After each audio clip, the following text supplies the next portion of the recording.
మీరు రాజ్ తరుణ్ది మీరు పట్టుకున్నారు కాబట్టి నేను అంటున్నా, ఈరోజు అక్కడ లావణ్య వెళ్ళేసేసి నీ సూసైడ్ చేసుకుంటాను, నన్ను ఇంట్లో నుంచి బయటికి పంపిస్తే, అంటే నన్ను రాత్రి వచ్చి ఒక నలుగురు మహిళలు వచ్చేసేసి నన్ను దౌర్జన్యం చేస్తున్నారు, నేను ఇక్కడే పోలీస్ స్టేషన్లోనే చనిపోతాను అంటూ తను నర్సింగి పోలీస్ స్టేషన్కి వచ్చింది. అసలు ఈ రాజ్ తరుణ్కి లావణ్యకు మీకు మీ ముగ్గురికి ఏంటి సంబంధం ఏంటి? నాకు అసలు ఏ సంబంధం లేదమ్మా. నేను జస్ట్ ఇట్లాగా ఇప్పుడు వీళ్ళ కోసం అయితే ఎలా వచ్చానో రాజ్ తరుణ్ కోసం కూడా అలాగే నిలబడ్డాను. ఒక మాట చెప్పండి, అందరికీ జగమెరిగిన సత్యం కదా, లావణ్య అనే అమ్మాయి డ్రగ్స్తో రెడ్ హ్యాండెడ్గా పట్టుబడిపోయి 45 రోజులు చించలు కూడా జైల్లో ఉండొచ్చిన అమ్మాయి. యాజ్ ఎ మ్యాన్, ఒకవేళ నిజంగా రాజ్ తరుణ్కి ఆ అమ్మాయితో పెళ్ళయిందని అనుకుందాం, ఓకే, ఆ అమ్మాయి ఒక ఆడియో రికార్డు ఉంది అండ్ ఇవి కూడా ఉన్నాయి. రాజ్ తరుణ్ పచ్చి బూతులు వాళ్ళ అమ్మని తిడుతుంది, అవార్డులు తీసుకొని పచ్చి బూతులు తిడుతూ పగలు కొడుతుంటుంది.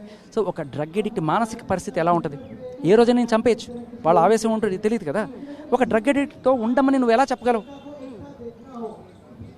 మరి రాజ్ తరుణ్ 3 సంవత్సరాలు ఆయన ఆమెతో ఉన్నప్పుడు, అంటే లివింగ్ రిలేషన్లో ఉన్నప్పుడు, అప్పుడు తెలియదా అతడు డ్రగ్స్ తీసుకున్నటువంటి అండ్ ఆమె మెంటాలిటీ గురించి తెలియదా? 3 years ఆమెతో ఉన్నప్పుడు ఎలాంటి పర్సన్ అనేది ఒక ఐడియా లేదా ఆయనకు? ఉన్నా కూడా తప్పించుకోలేనటువంటి పరిస్థితి. రాజ్ తరుణ్కి సంబంధించిన ఫోన్ డేటా కావచ్చు, ఆయనకి సంబంధించిన పాత ఎఫ్ఐఆర్స్కి సంబంధించినవేవో ఇవన్నీ పెట్టుకొని అతన్ని బ్లాక్మెయిల్ చేస్తుంది. ఇవాళ కూడా బ్లాక్మెయిల్ చేస్తుంది. నీకు హర్యానాకి ఎప్పుడు ఉన్న కాల్ రికార్డ్ నేను ఇప్పుడు రిలీజ్ చేస్తా, నన్ను ఇంట్లో నుంచి పంపించేస్తే ఇంకా నీవు అవన్నీ పట్టుకొస్తా. ఏంటిది? ఈ బ్లాక్మెయిల్ చేస్తూ తనని అట్టే పెట్టుకుంది. ఎప్పుడైతే తను ఈ డ్రగ్స్ కేసులో వెళ్ళిపోయిందో, ప్రపంచానికి అంతా తెలిసిపోయిందో, ఇప్పుడు కూడా నేను ఆవిడతో ఉంటే, ఒకటి ఆవిడ ఏ క్షణమైనా హై అయిపోయి ఏం చేస్తుందో తెలియదు, మానసిక స్థితి సరిగ్గా. ఇప్పుడు ఒక మెంటల్ అమ్మాయితోటి నువ్వు ఉండమని ఎలా చెప్తావు? అబ్బాయి అయినా సరే అమ్మాయి అయినా సరే వాడు మెంటల్ అవ్వడం తెలిసినప్పుడు భార్యకైనా సేఫ్టీ ఉంటుందా? భర్తకైనా సేఫ్టీ ఉండదు కదా. ఖచ్చితంగా ఎవడు ఉండలేడు. అండ్ ఇంకొకటి ఏంటంటే, అయినా కూడా భరించి ఉండాలనుకున్నా, ప్రపంచం అంతా ఇప్పుడు ఆవిడ డ్రగ్ అడిక్ట్ అని లేకపోతే డ్రగ్ పెడ్లర్ అని తెలిసిన తర్వాత రేపు ఎవడో వస్తాడు ఇంటికి, రాజ్ తరుణ్ నీ దగ్గర మెత్త దొరుకుతుందా, ఎంత ఇస్తావని చెప్పి కార్టూన్లు వేసిన అతను ఒక సినిమా హీరో, రెప్యూటెడ్ హీరో, అతని బతికేమవుతుంది?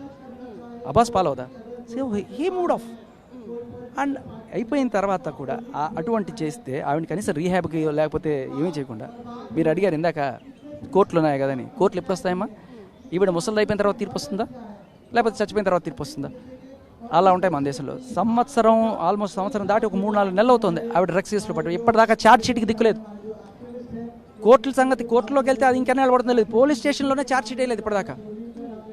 పోలీస్ ఆఫీసర్స్తో ఎఫ్ఐఆర్స్ కూడా చూసాం. ఇవన్నీ చూస్తే ఎవరికి నమ్మకం వస్తుంది చెప్పండి?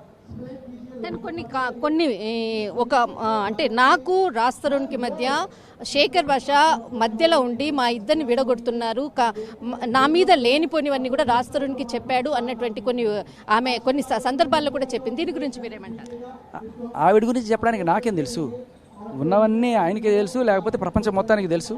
ఆ మస్తాన్ సాయి అనేవాడితో ఆవిడ ఎఫ్ఐఆర్ పెట్టుకుంది, ఆ తర్వాత పెళ్లి చేసుకుందాం అనుకొని, తర్వాత పెళ్లి చేసుకోమని అడిగితే అతను నన్ను చంపడానికి ట్రై చేశాడని 2023లో జూలై 7న గుంటూరు జడ్జి దగ్గర ఈవిడ మస్తాన్ సాయి మీద పెట్టిన రేప్ కేసుకి సంబంధించిన 164 వాంగ్మూలం ప్రమాణం చేసి ఇచ్చిన స్టేట్మెంట్ ఏంటంటే, నేను మస్తాన్ సాయి ఇలా అడిగితే, మస్తాన్ సాయి పెళ్ళైంది, కొడుకున్నాడు, సో కొడుకుని మా అమ్మవాళ్ళు చూసుకుంటారు, నీకేమీ లైబిలిటీ లేదు, మా ఆవిడ సపరేట్ అయిపోయింది కాబట్టి మన ఇద్దరం పెళ్లి చేసుకుందాం అంటే మనస్ఫూర్తిగా అంగీకరించానని చెప్తుంది. అది నేను చెప్పాల్సిన అవసరం లేదు. ఆన్ రికార్డ్ గుంటూరు అడిషనల్ కోర్టులో మ్యాజిస్ట్రేట్ ముందు ఇచ్చిన 164 it's there, legal record and FIR ఉంది పబ్లిక్ డొమైన్లో. సో ఇవన్నీ ఉన్నాయి. నేను చెప్పేది ఏంటి, ఇంకోటి చెప్పాల్సింది ఏంటి? కళ్ళ ముందు కనబడుతుంది. ఆవిడ జడ్జి ముందు ప్రమాణం చేసి వాడిని నేను పెళ్లి చేసుకోవడం మనస్ఫూర్తిగా అంగీకరించాను తర్వాత. సో 2023 సెప్టెంబర్ జూలై నువ్వు ఇచ్చిన వాంగ్మూలం ప్రకారం you were not married and you wanted to marry some other guy, that means you are not married to Raj Tarun are you are not living in with Raj Tarun, అంతే కదా. ఎవరైనా ఆల్రెడీ లివింగ్లో ఉన్న అమ్మాయో పెళ్లి చేసుకున్న అమ్మాయో ఇంకోటి పెళ్లి చేసుకోవాలంటే అంటుందా? అందు కదా. That itself shows you are not